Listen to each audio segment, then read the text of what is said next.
ঈদের নামাজের সময় গলায় চাকুর কোপ ৬৫ বছরের বৃদ্ধর।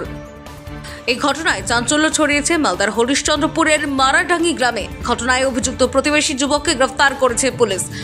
সিধা দিয়ে উঠেছি, উঠার পরে দেখছি এরকম ভাবে চাকু মারি দিয়েছে। মানে চাকুটা কে চালিয়েছিল? চাকুটা মারেছে ও বাবু। আশঙ্কাজনক অবস্থায় হাসপাতালে চিকিৎসাধীন বৃদ্ধ। কি কারণে এই খুন করার পরিকল্পনায় তদন্তে নেমেছে হরিশ্চন্দ্রপুর থানার পুলিশ। পুলিশ সূত্রে জানা গেছে, জখম বৃদ্ধর নাম জলের শেখ, বয়স ৬৫, তার বাড়ি মারাডাঙ্গি গ্রামে। অভিযুক্তের প্রতিবেশী যুবকের নাম বাবুল আলী, বয়স ৩০। স্থানীয় সূত্রে জানা গিয়েছে, প্রায় ৬ মাস আগে জখম বৃদ্ধের বাড়িতে পাথর ছোড়াকে কেন্দ্র করে প্রতিবেশী বাবুলের পরিবারের সঙ্গে বিবাদ হয়। সেই পুরনো শত্রুতার জেরে আজ পবিত্র ঈদের দিনে নামাজ পড়ার সময় অভিযুক্ত যুবক বৃদ্ধর পাশে বসেই নামাজ পড়ছিল। দ্বিতীয় সিজদা দেওয়ার সময় বৃদ্ধর গলায় চাকু চালিয়ে দেন যুবক। এই ঘটনায় ব্যাপক চাঞ্চল্য ছড়িয়ে পড়ে। গ্রামের লোকেরা ধরে ফেলে যুবককে। এরপর তড়িঘড়ি বৃদ্ধকে রক্তাক্ত অবস্থায় হরিশ্চন্দ্রপুর গ্রামীণ হাসপাতালে নিয়ে গেলে চিকিৎসক আশঙ্কাজনক অবস্থায় চাচল সুপার স্পেশালিটি হাসপাতালে স্থানান্তর করে দেন।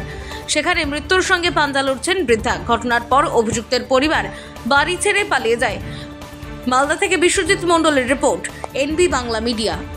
নামাজ পড়ছিল, নামাজ পড়তে পড়তে ওদের যে কী হলো না হলে 2-5 দিন আগে টাটি বেড়ানো গন্ডগোল হয়েছিল। ওরা সব ভাই মিলে সালিশ করে ওকে আচানক ওকে চাকু মারা হলো, হত্যা করা হলো। এবার একদম নামাজে যখন সিজদা হবে ওখানেই ওকে চাকু মারা হলো। যাকে চাকু মেরেছে উনার ছেলে প্রতিবাদ করলো, তো উনার ছেলেকে উনার ভাইরা ধরে মারছে ওই মসজিদের মধ্যেই। আমাদের গ্রামের লোক ওখানেও পার্টিবাজি করতে চাচ্ছিল, বলছে তো চাকু মারেনি। আমরা বলছি চাকু মেরেছে, বলছে মারেনি। যাই বলছে তো চাকু মেরেছে, ওকেও মারতে যাচ্ছে ওর ভাইরা। কাকু গ্রামের লোককে মনে করছে না। একটা ট্রাক্টর না কিনে নিয়েছে, বলছে আমরা গ্রামের এসপি হয়ে গেছি। কোন শালা পুলিশ কি করবে? কে কথাটা বলছে? মণিপুর বলছে।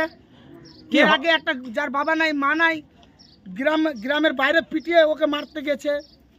যার বাবা নাই মা নাই, একটু দারু মদ খেয়ে একটু কিছু উল্টা পুল্টা বলে দিয়েছিল, ওকে পিটে মারতে গেছে। আমাদের একটা দাদিমা আছে, চচিয়া নাম, ও প্রতিবাদ করছে, তো বলছে আমার বাল ছিঁড়ে নিবি। তো এটা কি মানে প্ল্যানিং করে কি? প্ল্যানিং করে করেছে।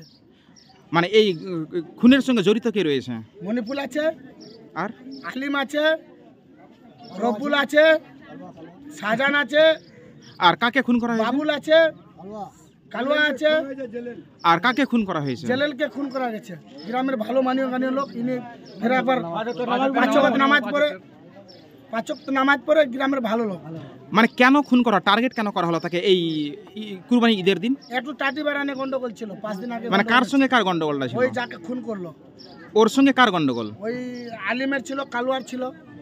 মানে আঙ্গিনাতে টাটি দেওয়াকে নিয়ে গন্ডগোল ছিল? আঙ্গনাতে না, আঙ্গনার পিছন দিকে। তো সেটা নিয়ে কি গ্রামে সালিসি হয়েছিল? আবার না, সালিস হয়নি। আলিমের কাছে চাকুটা আছে এখনো, আলিম বলবে। তো ঘটনাস্থলে কি মারা গেছিল? হ্যাঁ, মসজিদেই মারা গেছিল। মারা যায়নি, হসপিটালে গেছে। আমরা এখনো কিছু খবর পাইনি। সবাই তো এখন পরব নিয়ে ইনভলভ আছে, আমরা আর কিছু বলতে পারছি না। আপনার নাম? আমার নাম নূর সালাম। আপনি কি তখন নামাজ পড়ছিলেন? আমি ওখানে ছিলাম।